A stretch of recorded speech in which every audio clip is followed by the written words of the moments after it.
Hello, Facebook friends. Woo! It's Carla, your online doctor, with today's Live in 5. Today is, what's today? Thursday, January 30th. It is 5 p.m. Oh my God, I can't believe tomorrow is the last day of the month. Hello, Kim. I didn't even see you come up, but I see your little emoji go floating up. So thank you for watching. Okay, so yesterday we started talking about seasonal affective disorder, and I mentioned nutrition and exercise were two things that you need to really get control of if you are experiencing this type of winter blues, okay? Because this is a real phenomenon and it can really wreak havoc with your health if you don't get it under control. So let's talk about some other specific natural treatment options for this. So number 3 on the list is vitamin D, okay? The ideal way to get vitamin D is to get outside and soak in a little sunshine, even if it's only for 10 to 15 minutes per day. That said, if you can't do that, or like me, you want more vitamin D than the average person, okay? If you're thinking about decreasing your cancer risk as a reason to up your vitamin D, which I do, you need to take a supplement. You need to take a little bit extra.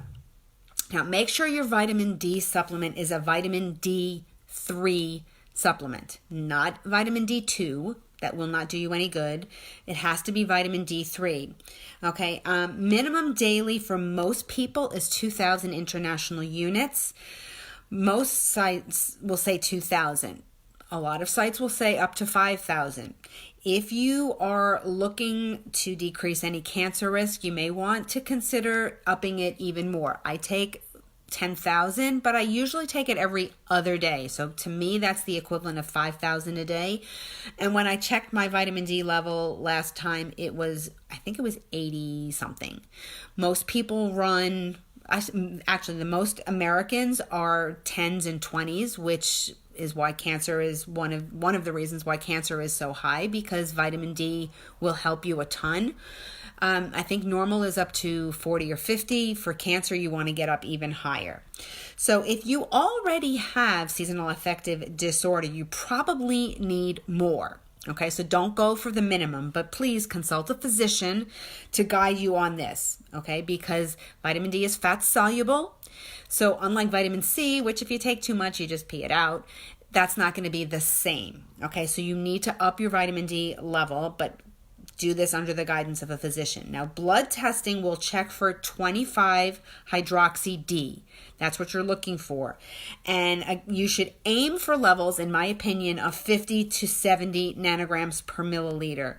And 70 to 100 is the one for treating heart disease and cancer. So I'm in the 80 range. Yay me, but I wasn't. I was low and I started supplementing. And I play tennis every single day, 5 days a week, and I'm in the sun all the time. And my level was normal, but on the low end of normal. So for people who live up north and in the winter and it's cloudy and gray and gloomy and you're not outside that much, your levels are going to drop. To increase absorption of vitamin D, consider taking your supplement with some form of a healthy fat. Okay, because it's a fat-soluble vitamin, it will help you absorb the vitamin D better. So don't take it in the morning if you're eating a muffin. Okay, you want to take it if you're eating nuts or something that has oil or a fish. Okay, that's also a good one. Now, in addition to vitamin D, you want to consider a supplement or additional supplements that contain vitamin K2 and magnesium because they're cofactors, in a sense, in absorption of your vitamin D3. So make sure you're combining your supplements appropriately. Okay, back to seasonal affective disorder. Number 4 on the list is light therapy. This one is key. Research has shown that whole day light so the benefits of the morning light, the daylight of any kind, is beneficial to fight off the winter blues. Blue light has been found to be particularly beneficial for boosting mood. So when I say whole light, I mean outside light. Okay, you go out into the sun, you're getting the whole spectrum of the light, all the different colors. But if you specifically want blue light for this, okay, so blue light plays a key role in your brain's ability to process emotions.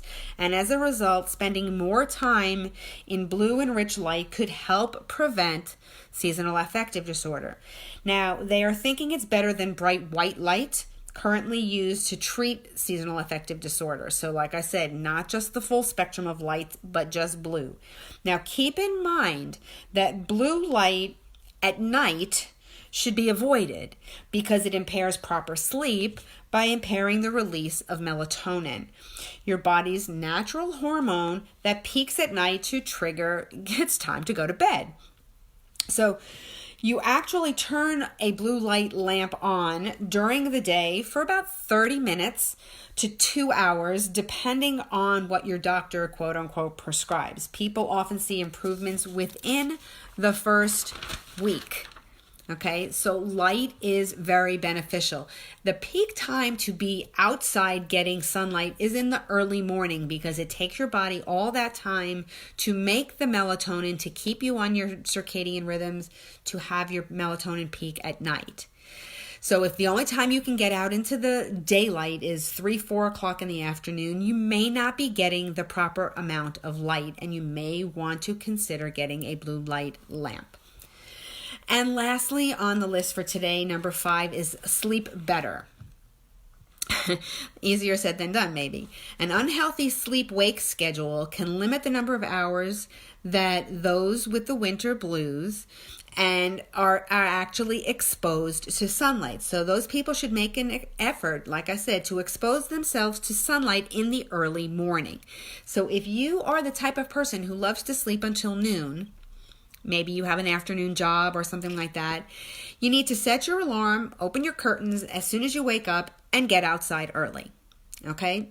Try to limit sleep to 8-hour periods on a regular schedule. So as opposed to 4, 4, 6, 12, 16, 4, you want to try and keep your schedule regular.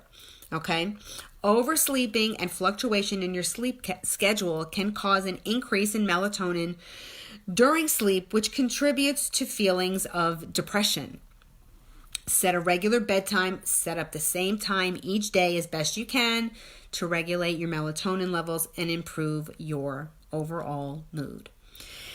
Okay, so that's what I have for you today. I want to finish this talk tomorrow, talking about a few more natural options to help people that have seasonal affective disorder or just kind of don't like the winter and kind of get down. There is a spectrum of how people feel. It can be just mild or it can be really severe, but all of these things will help anybody who's experiencing those winter blues. So thank you guys for watching. I will be back again tomorrow for another Live in 5.